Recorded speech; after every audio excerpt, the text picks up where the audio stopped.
नमस्कार। यो हो समाचारमा स्वागत छ। म दिपेश घिमिरे। म अपेक्षा तिमिल सेना। सुरु गरौं अहिलेसम्मका प्रमुख समाचारबाट।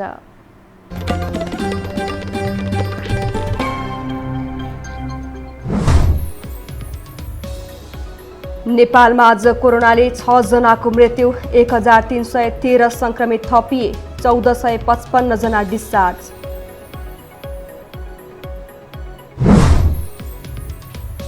नागरिक कोरोना कहरमा रहेका बेला नेकपालाई भत्ताको चिन्ता, आधाभन्दा बढी केन्द्रीय सदस्यलाई मासिक रकम दिने तयारी।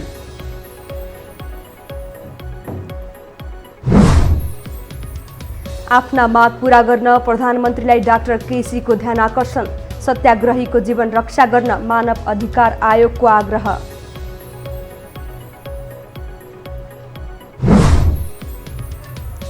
दशैं तिहार सन्दर्भ पारेर सरकारले विशेष बजार अनुगमन थाल्यो, तत्कालका लागि काठमाडौँ उपत्यकामा मात्रै।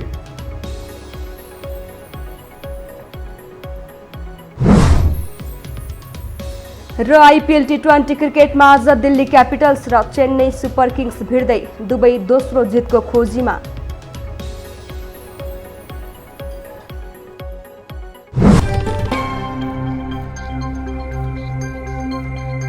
अब समाचार विस्तारमा। नेपालमा कोरोना संक्रमणले थप 6 जनाको मृत्यु भएको छ। स्वास्थ्य तथा जनसङ्ख्या मन्त्रालयका अनुसार 24 घण्टा यता 3 पुरुष र 3 महिलाको मृत्यु भएको हो। मोरङ, ललितपुर र सप्तरीका 1-1 पुरुष तथा मोरङ, काठमाडौँ र कपिलवस्तुका 1-1 महिलाको ज्यान गएको छ। मन्त्रालयका अनुसार आज 1313 जनामा संक्रमण पुष्टि भएको छ। 12262 जनाको पिसिआर गर्दा 860 पुरुष र 453 महिला संक्रमित पाइएका हुन्। काठमाडौँमा मात्रै 645 संक्रमित भेटिएका छन्। आज 1455 निको भई घर फर्किएका छन्। कोभिड-19बाट संक्रमण मुक्त भई 24 घण्टामा डिस्चार्ज हुनुहुनेहरूको सङ्ख्या 1455 छ। आजसम्म डिस्चार्ज हुनुहुने 51866। मन्त्रालयका अनुसार देशभरका आइसोलेसनमा 18289 संक्रमित उपचाररत छन्। यसमध्ये आइसियुमा 227 जना र भेन्टिलेटरमा 39 जना रहेका छन्। मोरङ, सिराहा, ललितपुर, भक्तपुर, काठमाडौँ, चितवन र रूपन्देहीमा 500 भन्दा बढी संक्रमित रहेका छन्। सोलुखुम्बु, मनाङ, मुस्ताङ, डोल्पा, हुम्ला, मुगु, रसुवा संक्रमित मुक्त जिल्ला बनेका छन्।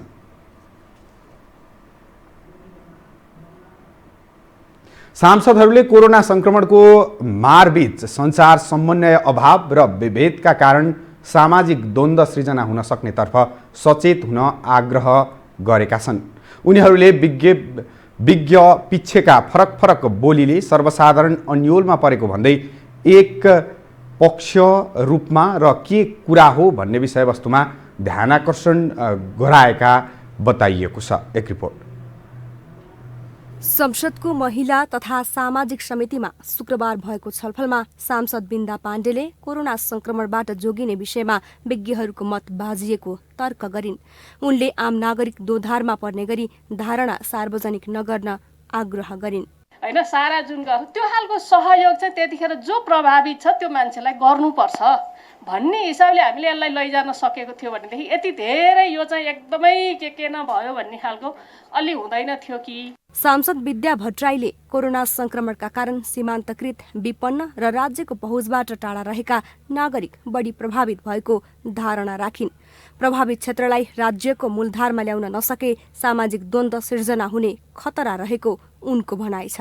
र हिजो राज्यबाट जो चाहिँ मेन स्ट्रिम भन्दा बाहिर हुनुहुन्थ्यो, आज महामारीले सबभन्दा बढी उहाँहरूलाई प्रभाव पारेको छ। त्यसकारण मेन स्ट्रिमिङमा कसरी ल्याउने त अब उहाँहरूलाई भन्ने कुरा चाहिँ आज हाम्रो लागि चुनौती हो। त्यो कुरालाई हामीले ध्यान दिएनौँ भने हामी स्वाभाविक रूपमा भोलि गरिबीमा पुग्ने कुरा एकातिर छँदैछ। यसले सामाजिक डिस्क्रिमिनेसन, सामाजिक मतभेद त्यो मात्रै होइन सामाजिक द्वन्द्वलाई पनि निर्माण गर्न सक्छ। छलफलमा सहभागी विज्ञ डाक्टर युवराज लुइटेलले कोभिड-19ले सामाजिक आर्थिक क्षेत्रमा पारेको नकारात्मक प्रभावबाट बाहिर निस्कन जरुरी रहेको बताए। महिला, बालबालिका तथा ज्येष्ठ नागरिक मन्त्रालयका सहसचिव टेकराज निरौलाले महामारीको प्रभावलाई मध्यनजर गरी लक्षित समूहका लागि छुट्टा छुट्टै फोकल पर्सन तोकेको जानकारी दिए। जोखिम यो बन्दाबन्दीले ल्याएको जोखिम समूहमा परेको प्रभाव, ग्रुप एट रिस्क भनेर हामी अङ्ग्रेजीमा भन्छौँ होइन, त्यो जोखिममा रहेको समुदायमा यसले थपेको जोखिम के छ भन्ने बारेमा पनि हामीले अलिकति ध्यान दिनुपर्छ। महिला, बालबालिका, ज्येष्ठ नागरिक, अपाङ्गता भएका व्यक्तिहरू र लैङ्गिक तथा यौनिक अल्पसङ्ख्यकहरू उहाँहरूलाई सम्बोधन गर्ने गरी फोकल पर्सनहरू तोकिनु भएको छ र यो सम्बन्धी कुनै इस्यु आयो भने उहाँहरूले फोकल पर्सनलाई सम्पर्क गर्न सक्नुहुन्छ र विषय के हो त्यो अनुसारको अर्को क्लस्टरमा स्वास्थ्यको भए स्वास्थ्यसँग हामी समन्वय गर्छौँ। त्यस्तै हिंसा लगायतका कुराहरू भयो भने प्रहरी प्रशासनसँग यसरी हामी सम्बन्धित निकायसँग समन्वय गरेर उहाँको समस्यालाई सम्बोधन गर्ने गर्छौँ। छलफलपछि समितिले महिला, बालबालिका, ज्येष्ठ नागरिक र फरक रूपले सबल व्यक्तिको PCR परीक्षण कार्यलाई प्राथमिकता दिन स्वास्थ्य मन्त्रालयलाई निर्देशन दिएको छ। सभापति निरुदेवी पालले समितिले महामारी सम्बन्धी तथ्यगत सूचना सम्प्रेषण गर्न सञ्चार माध्यमलाई आग्रह गरेको जानकारी दिइन्। अब बाँकी समाचार। सत्तारूढ दल नेकपाले आर्थिक अवस्था कमजोर भएका केन्द्रीय सदस्यलाई भत्ता उपलब्ध गराउने विषयको कार्यान्वयन सुरु गरेको छ। नेकपाले पूर्णकालीन काम गर्ने तर कुनै सरकारी पद वा जिम्मेवारीमा नरहेका 250 भन्दा बढी सदस्यलाई मासिक भत्ता उपलब्ध गराउन लागेको हो। एक रिपोर्ट। सत्तारूढ नेकपाले पार्टीभित्र पूर्णकालीन काम गर्ने तर आर्थिक अवस्था कमजोर भएका केन्द्रीय सदस्यलाई आर्थिक सहायता प्रदान गर्ने निर्णय कार्यान्वयनतर्फ अघि बढाएको छ। निरन्तर खटिए पनि आयस्रोत कमजोर भएर समस्यामा परेका नेतालाई नेकपाले मासिक रूपमा सहयोग रकम उपलब्ध गराउने भएको हो। 447 केन्द्रीय सदस्य मध्ये 250 को आर्थिक अवस्था निकै कमजोर देखिएको पार्टीको ठहर छ। तर कसलाई कति दिने र कुल कति लाग्छ भन्ने निष्कर्षमा पार्टी पुगिसकेको छैन। साथसाथै केन्द्रीय कमिटीका सदस्यहरूलाई नियमित रूपमा आर्थिक सहयोग गर्ने बारेमा पनि एजेन्डा राखिएको छ। पूर्णकालीन कार्यकर्ताहरूलाई तलदेखि माथिसम्म कुनै न कुनै ढङ्गले सहयोग गर्ने पहिला कम्युनिस्ट पार्टीले अभ्यास गर्दै आएको नीति हो।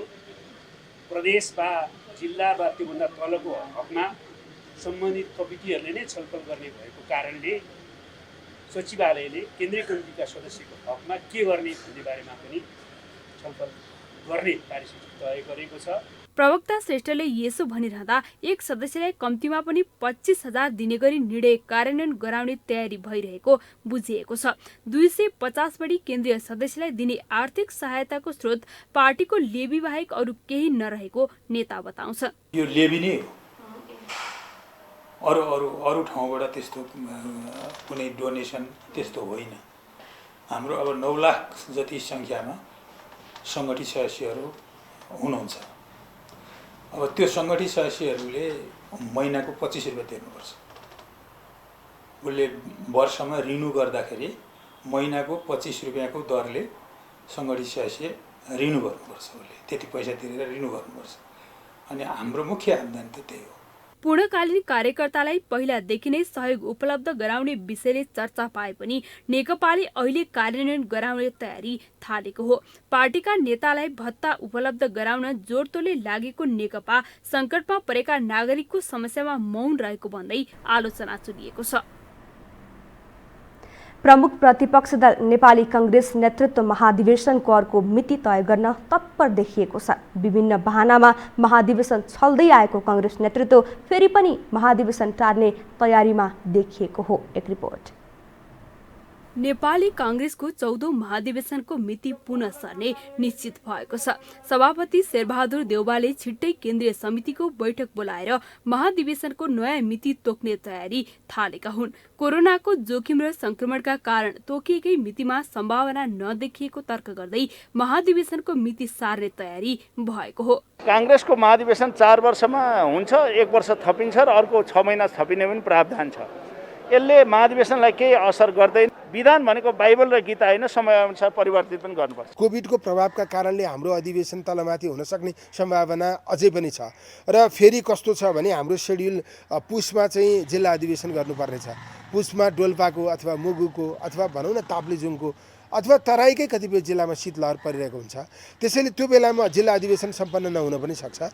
त्यसकारणले यो कार्यतालिका तलमाथि पर्न सक्छ, तर धेरै लामो अन्तर अब हुँदैन।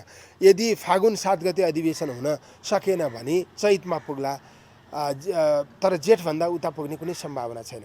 यसअघि नै सभापति देउबाले आफ्नो पक्षमा मत पार्न कार्यकाल सकिएपछि पनि विभिन्न विभाग गठन गरेर आफू अनुकूलका नेतालाई जिम्मेवारी दिएका थिए। उनको कार्यशैलीलाई वरिष्ठ नेता रामचन्द्र पौडेल, कृष्ण सिटौला, शशाङ्क कोइराला लगायतका नेताहरूले असन्तुष्टि जनाउँदै आएका छन्। सभापति देउबा महाधिवेशनबाट भाग्न नपाउने भन्दै नेताहरूले दबाब दिइरहेका छन्। महाधिवेशन तोकिएको मितिमा हुनुपर्छ, गर्नुपर्छ। स्वयं केन्द्रीय समितिमा चाहिँ नि पदाधिकारीले यो मिति तोकेको मात्रै होइन, स्वयं सभापतिजीले पनि हुन्छ त्यही मितिमा गर्नुपर्छ भन्नुभएको छ। समयमा गर्नुपर्छ। हामीले योभन्दा अगाडि चाहिँ पनि भनेका हौँ कि समयमा गरौँ। 4 वर्षको समय अवधि हुँदै महाधिवेशनको तयारी गरिनुपर्ने थियो, त्यो तयारी भएन, गरिएन। हाम्रा चाहिँ आदरणीय वरिष्ठ नेताले पनि भन्नुभएको थियो कि तयारी सुरु गरौँ, अब ढिला हुन्छ भनेर। कमसेकम तयारी गरेको भए त सायद आजसम्म सम्पन्न भइसक्नु पनि सक्ने थियो नि त। किनभने 4 वर्षको अवधिभित्र हामीले तयारी गरौँ। तयारी कहिले सुरु गऱ्यौँ? 4 वर्ष नागिसकेपछि सुरु गऱ्यौँ। अनि के गऱ्यौँ? नागिसकेपछि तयारी सुरु गऱ्यौँ। तयारीकै बिचमा के गऱ्यौँ? विभाग गठन गऱ्यौँ। नेतृत्वको आलटाल र ढिला सुस्तीका कारण समयमै सही नेतृत्व पाउने सम्भावना टरेको भन्दै कंग्रेसका नेता कार्यकर्ता चिन्तित देखेका छन्। तर पार्टी नेतृत्व कोरोनाको न्यू बनाएर महाधिवेशन पछाडि धकिल्ने रणनीतिमा देखिएको छ। यो टेलिभिजनका लागि कान्ति न्यौपानेको रिपोर्ट। एसिड छ्यापेर कसैलाई घाइते वा शरीरमा क्षति पुर्याए 20 वर्ष कैद सजाय हुने गरी मन्त्री परिषदबाट अध्यादेश पारित भएको छ। एसिड छ्यापेर कसैको मृत्यु भएमा जन्म कैद र घाइते, अङ्गभङ्ग वा शरीरका कुनै अङ्गमा क्षति पुर्याए 20 वर्ष कैद र 10 लाख क्षतिपूर्ति भराउने गरी मन्त्री परिषदले अध्यादेश पारित गरेको हो। मुलुकीय अपराध संहिता ऐन 2074 अनुसार एसिड प्रहारबाट कसैको मृत्यु भएमा जन्म कैद र घाइते, अङ्गभङ्ग भए अधिकतम 8 वर्षसम्म कैद सजाय हुने व्यवस्था छ। त्यस्तै एसिड प्रहार सम्बन्धी कसुरमा अभियुक्त विरुद्ध ज्यान मार्ने उद्योगमा पनि सजाय हुन सक्ने व्यवस्था छ। ज्यान मार्ने उद्योगमा अधिकतम 10 वर्षसम्म कैद सजाय हुने व्यवस्था गरिएको छ। यी दुवै कानुनी प्रावधान कमजोर भएको भन्दै सरकारले अध्यादेश मार्फत एसिड सम्बन्धी छुट्टै कानुन बनाउन लागेको हो।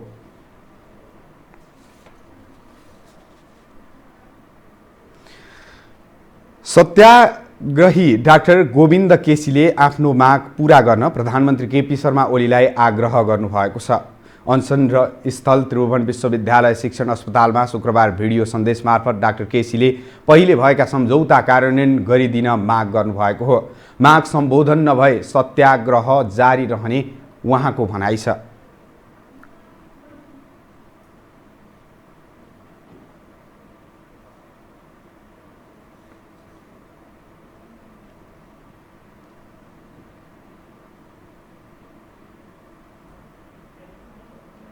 कुरा गरिदिनुहोस्। यो साधारण माग हो। धेरै कुरो हाम्रो सम्झौतै भइसकेका छ, ऐनमा पनि आइसकेका छ।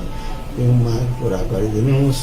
है गर्दैन नगर्ने हो भनेदेखि हाम्रो उचित सत्याग्रह चाहिँ जारी रहनेछ। चिकित्सा शिक्षा सुधारका लागि नेपाल सरकारसँग विगतमा भएका सम्झौताको कार्यान्वयनको माग गर्दै डाक्टर केसीले भदौ 29 गते जुम्लाबाट आमरण अनसन सुरु गर्नुभएको हो। अनसनकै क्रममा उहाँ मङ्गलबार काठमाडौँ आइपुग्नु भएको हो। यसैबीच राष्ट्रिय मानव अधिकार आयोगले अनसन डाक्टर गोविन्द केसीको जीवन रक्षा गर्न सरकारलाई आग्रह गरेको छ। आयोगले आज एक विज्ञप्ति निकालेर चिकित्सा शिक्षा जस्तो आधारभूत मानव अधिकारको विषयप्रति संवेदनशील हुन सरकारको ध्यानाकर्षण गराएको हो। डाक्टर केसीसँग विगतमा भएका सम्झौताको कार्यान्वयन स्थिति सार्वजनिक गर्न पनि आयोगले सरकारलाई आग्रह गरेको छ। जस्तै आपसी विमतिका विषय वार्ता र संवादको माध्यमबाट समाधान गर्न तथा आमरण अनसन जस्तो जीवन नै जोखिममा पर्न सक्ने जटिल विकल्प नरोज्न पनि आयोगले सम्बन्धित पक्षलाई आग्रह गरेको छ।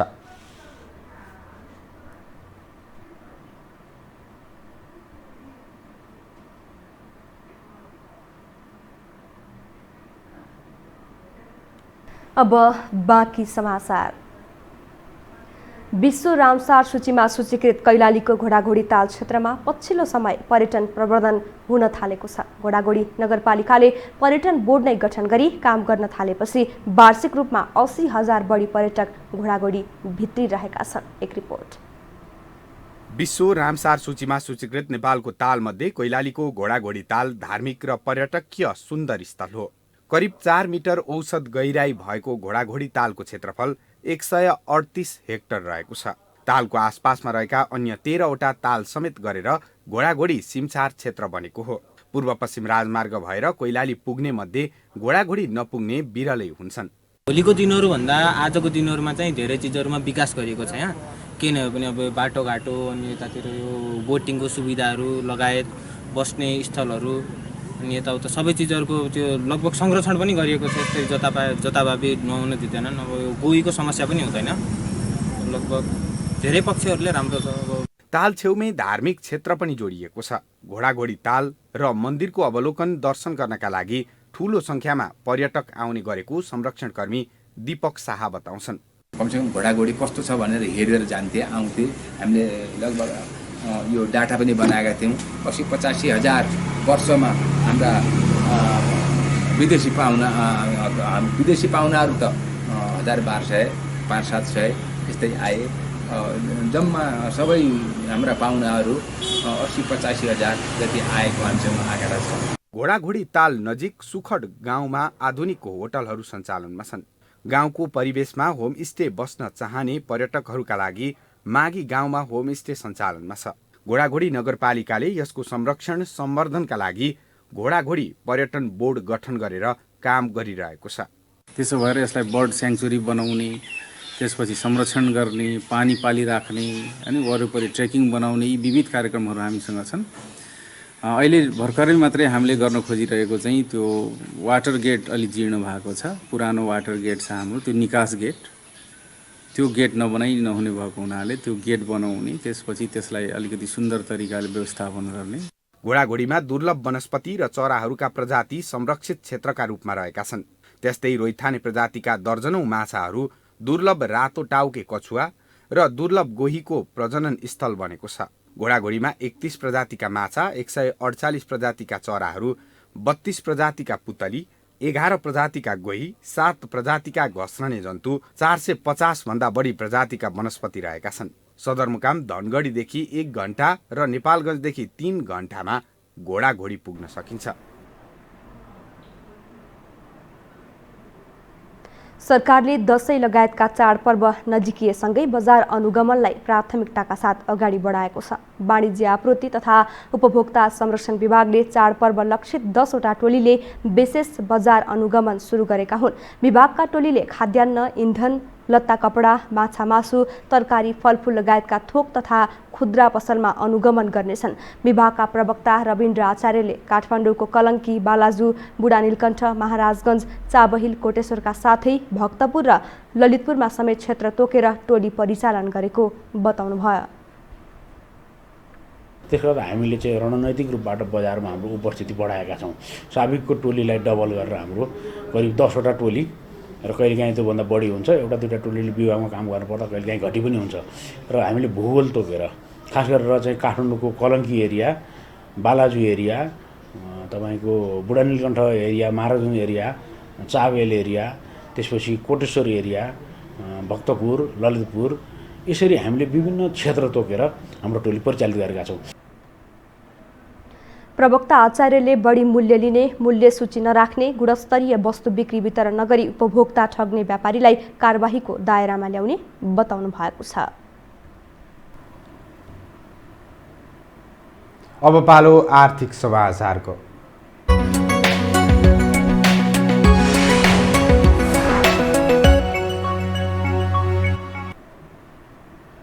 मुलुकभर रासायनिक मल अभाव चुलिरहँदा कास्कीको पोखरामा सञ्चालित प्राङ्गारिक मलको बजार व्यवस्थापनमा समस्या देखिएको छ।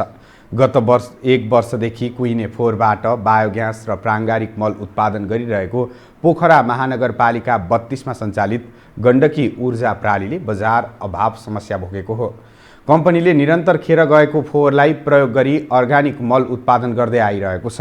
उत्पादित मल र बायोग्यास सबै स्टकमा थुप्रिएको कम्पनीले जनाएको छ। दैनिक 45 टन फोहोरलाई प्रशोधन गरी दिनको 5 देखि 7 टनसम्म उत्पादन गर्ने लक्ष्य भएको कम्पनीको दाबी छ। कास्कीमा अहिले 3वटा प्राङ्गारिक मल उत्पादन गर्ने कम्पनी रहेका छन्। गण्डकी प्रदेश सरकारले प्रत्येक प्रदेशको निर्वाचन क्षेत्रमा मुख्यमन्त्री नमुना वातावरण मैत्री गाउँलाई पूर्ण प्राङ्गारिक गाउँ बनाउने लक्ष्य लिएको छ। गृह मन्त्रालयले नेपाल उद्योग वाणिज्य महासङ्घको साधारण सभा गर्न सहमति दिएको छ। महासङ्घका वरिष्ठ उपाध्यक्ष शेखर गोल्छाले आगामी मङ्सिरमा महासङ्घको साधारण सभा एवं चुनाव गर्न गृह मन्त्रालयबाट सहमति प्राप्त भएको बताउनुभयो। गृह मन्त्रालयले विद्युतीय माध्यमबाट साधारण सभा गर्न र निर्वाचनको मतदान गर्दा एक पटकमा 25 जनाभन्दा बढी जम्मा नहुने लगायत स्वास्थ्य तथा सुरक्षा मापदण्ड पूर्ण रूपमा पालना गर्ने गरी साधारण सभा गर्न अनुमति दिएको बताउनुभयो।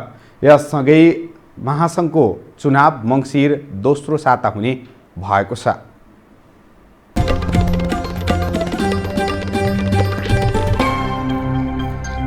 युएईमा जारी 13औं संस्करणको इन्डियन प्रिमियर लिग आइपिएल टी20 क्रिकेटमा आज दिल्ली क्यापिटल्स र चेन्नई सुपर किङ्स बीच प्रतिस्पर्धा हुँदैछ। दुवै अन्तर्राष्ट्रिय क्रिकेट स्टेडियममा दिल्ली आफ्नो दोस्रो र चेन्नई तेस्रो खेलका लागि मैदान उत्रनेछन्।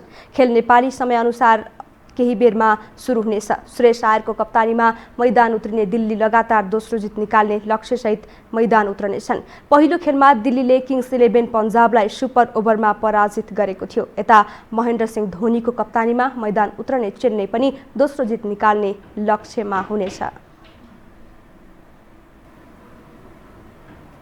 खेल समाचार सँगै हामी यो समाचारको अन्त्यमा आइपुगेका छौं। बिदा हुनु अघि प्रमुख समाचार पुनः एकपटक।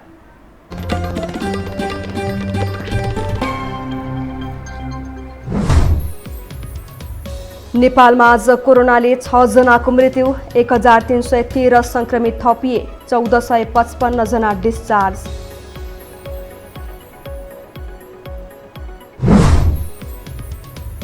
नागरिक कोरोना कहरमा रहेका बेला नेकपालाई भत्ताको चिन्ता, आधाभन्दा बढी केन्द्रीय सदस्यलाई मासिक रकम दिने तयारी।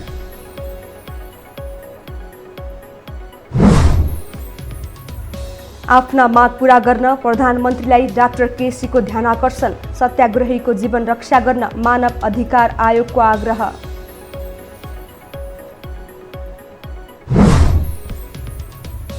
दशैं तिहार सन्दर्भ पारेर सरकारले विशेष बजार अनुगमन थाल्यो, तत्कालका लागि काठमाडौँ उपत्यकामा मात्रै।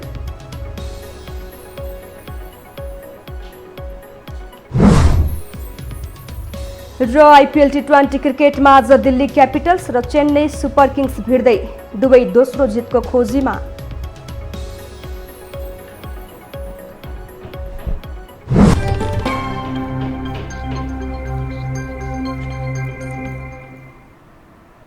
हवस् त यो समाचार सकियो। समाचार बुलेटिनका साथै यो टेलिभिजनका सम्पूर्ण कार्यक्रम यो टेलिभिजन.com, यो खबर.com, युट्युब र फेसबुकमा पनि पढ्न र हेर्न सक्नुहुनेछ। मोबाइलमा यो टिभी एप डाउनलोड गरी हामीलाई प्रत्यक्ष हेर्न सक्नुहुनेछ।